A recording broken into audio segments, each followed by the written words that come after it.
I was 19 when I boarded the white train. At least that's what I tell people. The truth is, I'm not entirely sure I ever got off. It happened on a freezing November night. I was stranded at a small railway station somewhere in northern Montana. The last train had already departed. The station was empty. No staff, no passengers. Just me and the sound of the wind. At exactly 2:13 a.m., a whistle echoed through the darkness. Long, low, unnatural. A train emerged from the fog. Its body was completely white. No markings, no destination sign, no company logo, nothing. It rolled to a stop without making a sound. The doors slid open. Inside sat dozens of passengers. Every seat was occupied. Yet no one moved. No one spoke. No one even blinked. An old woman standing at the far end of the platform suddenly grabbed my wrist. Her fingers felt like ice. "Don't get on that train," she whispered. I laughed nervously. "Why not?" Her eyes widened. "Because it doesn't take people where they want to go."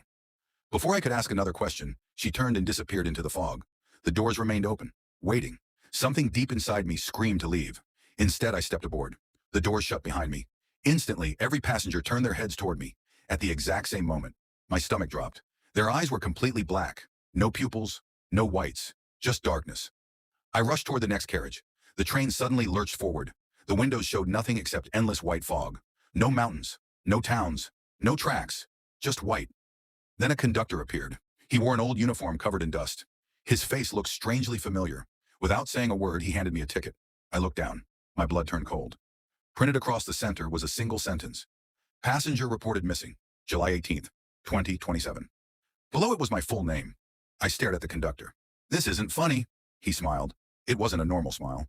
It was the smile of someone who already knew the ending. "You're early," he said. The lights went out. Complete darkness swallowed the train. Then I heard whispers. Hundreds of voices, all around me, repeating the same words. "Find your seat. Find your seat. Find your seat." The lights flickered back on. Every passenger was staring at me again. But now one seat remained empty. A seat with my name engraved on a brass plate. I backed away. The conductor pointed toward it. "Sit down." I ran. I pushed through carriage after carriage. Each one looked identical. Each one filled with silent passengers. Then I reached the final car. At the end of it stood a single mirror. I looked into it and froze. The reflection wasn't me. It was the conductor. Older, tired, covered in dust. The same face. My face. Behind the reflection, hundreds of passengers sat waiting, as if I had been driving the train for years. The mirror cracked. The lights exploded, and everything went black. I woke up beside the tracks at sunrise. A farmer found me unconscious and called the police. They searched the area for miles. There was only one problem. No railway line existed there. Not anymore. The tracks had been removed 43 years earlier. The officers assumed I was confused. Maybe suffering from exposure. Maybe hallucinating. Eventually, I convinced myself they were right. Until last week. I was cleaning out an old storage box in my attic. Inside, I found a yellow train ticket. The same ticket.